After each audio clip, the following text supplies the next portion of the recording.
webi ayaa la yiri maxaad mar walba halka jiha ugu socotaa markaasuu yiri haddaana halka jiha u socdeen webi ma ahaadeen way webiga hadduusan jihada u soconin oo meel iska taagnaado webi laguma magacaabeen haro ama waxyaabo kale ayaa la dhihi lahaa ubax ayaa la yiri maxaad mar walba u qurux badan tahay waxa uu yiri haddaanan quruxdaan lahaan lahayn ubax liguma magacaabeen wax kale lagu magacaabi lahaa videogan waxaan uga hadli doonaa sidee qofku bilaadanka ah asoona nafsadiisa qof kale u bedelin uu soo jiida karaa ama rabitaankiisa ugu sheega karaa waayo bilaadan ayaynu nahnay rag iyo dumar ilaaba isku uumay waana la kala heli karaa haddana waxaa jirta iyadoo la kala heli karo in dadku ay kala duwan yihiin maanta waxaa laga yaabaa qof ayaad ka helaysaa qofkii sida aad uga heshay si ka duwan inuu nolosha kubado waa laga yaabaa wax walbana waxaan ku xasuusinayaa waqti ayay leeyihiin haddii aadan waqtigooda la suganin waxaad noqonaysaa qof mar walba guuldarro ku dambeeya waxaa jirta markii haweenaydu ay qof ka hesho haddii aad isla markii rabitaankaaga uu ku hago waxaad ahaanaysaa qof ku dambeeya guuldarro waxaad ahaanaysaa qof sida shay ahaan loo isticmaalo qabo badanoo waxaa jirta qofka aad u soo bandhigi kartid inaad ka heshay laakiin haddii aad isla markii degdegtid oo aad jaceylka ka hadashid waxaan ku xasuusinayaa mar walba waxaad tiraahdaa waxaan jeclahay hooyaday dunida iyada ugu jeclahay okay qofaa maanta baratana waa jeclahay baa tiri taasi micnaheeda waxay tahay jaceylkuba inuu yahay wixii markaas adiga qalbigaaga soo galaba inaad jeclaanaysid ha kuu kala soconaato rabitaanka ka helitaanka iyo jaceylka marka koowaad qofkaani waa ka helaysaa marka labaadna waxaa imaanaya rabitaankaasi waxa uu imaanayaa marka labadiina maskax ay isfahanto haddaysan labadiina maskax isfahmin rabitaankaasi wuxuu ahaanayaa mid mar walbaba guuldarro ku dambeeya waayo ismaba keenaysaan kadib rabitaankaasi haddii uu guul ku dambeeyo waxaa imaanaysa qofkii inaad isjeclaataan markaa isjeclaataana waxaa ahaanaysaan mid mar walbaba wanaag ku wada nool laakiin haddii aad ka helitaankii iyo rabitaankii inta ka boodid aad jacayl u boodid waxaa imaanaysa qofkii inuu iskala kaaweynaysiiyo waayo qofkaana wax u soo bandhigaysid waa qof bilaadan oo adoo kala dareenka aad leedahay iyo rabitaanka aad leedahay oo kale ayuu leeyahay laakiin markii aad tiraahdo adigiiba naftaada rabaa wuxuu u muuqanayaa qofkaani inuu iskala kaaweynaysiiyo in waxa aad ku hadlaysid mar walbaba inaad adigu dan leedahay ayuu dareemayaa waxaa jirta qaabo badan oo wax loo jeclaado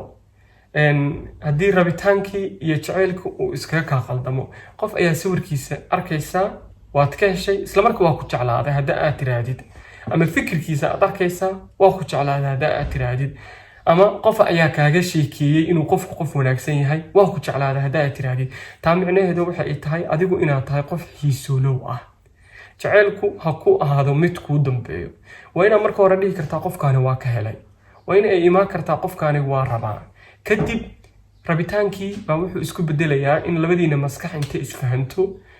kadibna meesha uu jacayl ka dhasho haddaba sidee qofkaani ugu sheega kartaa inaad ka heshay ama aad rabitaan u meesha yimid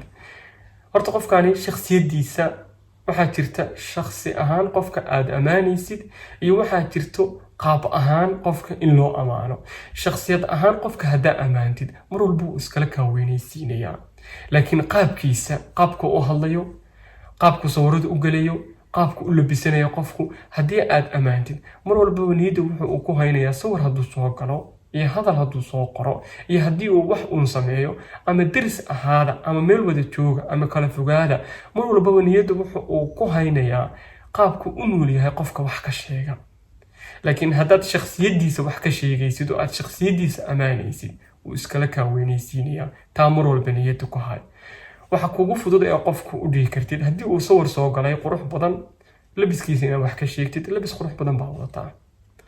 haddii uu status soo dhigo inaad commenti uu markaasi shakhsiyadiisa aad waxba ka sheegaynin laakiin muuqiisa aad wax ka sheegaysid qofka xataa haddaad tiraadid midab uu kusoo labisto oo kale midab kale ka qurux badnaa lahaa haddaad tiraadid maskaxdiisa ayaa mashquulisay mashquulinta aan maskaxdiisa mashquulinaysa qofku waa kuu soo dhawaanaya marka uu kuu soo dhawaado waxaad noqonaysaa dad aad iskugu dhow marka iskugu dhawaataan qofku waxa uu jeclaanayaa in mar walbaba uu commentigaaga arko qodobka kale ee qaladka ah waxa ay tahay markii jaceylka laga soo gudbo isla markii jaceylka qofka u sheeganaysid in qofka aad message u diraysid oo aad wacaysid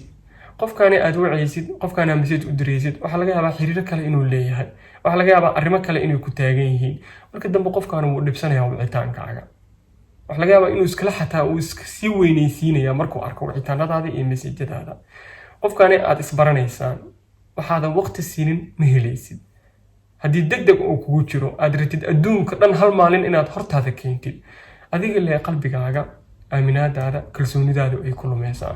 wixii waqti la siiyo baa hagaaga tada kalena haddii aad arrin meel isleedahay ha kuu hagaagto arrimo kale ku mashquul waayo laba arrin markaad isku wadid arrintan kale eeda iska hagaagaysaba eeda imaanayso laakiin haddii aad hadafka hal meel leesaartid waxaa noqonaysaa hadafkaagii inaa maanta dhan kaa daba taagnaanaysid markaa ku guuldaraysatiin niyadaadu ay jabto niyadaadu markay jabtana waxa u muuqanaysaa qof aanan waxba qabsan karin qof aanan tabar lahayn qof aanan awood lahayn qof aanan noloshu waxba kusoo saaciidi karin waxaad noqotaa qof shaqooyin badan isku qaban kara markaan ku dhahayo shaqooyin badan isku qabo dad badan xiriiri kama wado waxaan ka wadaa in macnaha dee maanta haddaad qof xiriir la leedaho kale ama aad doonaysa inaad xiriir la samaysid waxyaabo kale oo shakhsiyadaada oo naftaada muhiim ah ku mashquul wax kaloo aad xiisiinaysid wax kaloo markaasi waqtiga aad ku isticmaali kartid kadib waqtiga markaa isticmaasho qofka inta aad ka maqan tahay xataa maskaxdiisu way shaqaynaysaa qofka halkee ku dambeeyay buu leeyahay asigii baa ku soo raadinay laakiin qofka leeyahay haddaa ku mashquulshid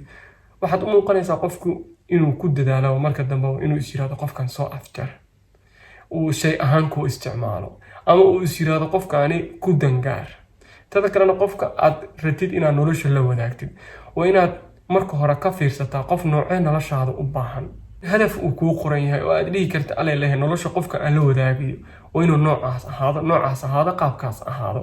soomaalidana waxa ay tiraahdaa shimbirba shimbirkiisa ayuu la duulaa haddii uu hadafkaagu kuu qoran yahay qofka aad nolosha ratid inaad la wadaagtid aad og tahay waxa agaarkaaga joogayo dhan waxay noqonayaan waxa adigu qoratay laakiin haddii aadan hadaf lahayn agaarkaaga waxaa joogayo kuwa aan nolosha hadafka lahayn kuwa aan nolosha hadafka lahayn markay agaarka jooganay waxaad noqonaysaa qof lasoo mara lasii dhaafo marka waxaan ku dhihi lahaa videogana kusoo gabagabay lahaa ha baqin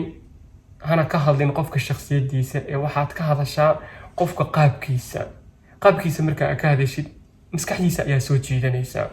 waa saaxiibkaa Shaahid Baysaani videogana saxaabtaada waa la wadaagi kartaa wixii fikir ah commentiga waad igula wadaagi kartaa meel walba adduunida ka joogtid Allah kugu xifdiyo sidaa iska dhigtid baad ahaanaysaa mar walba. Salaamu calaykum.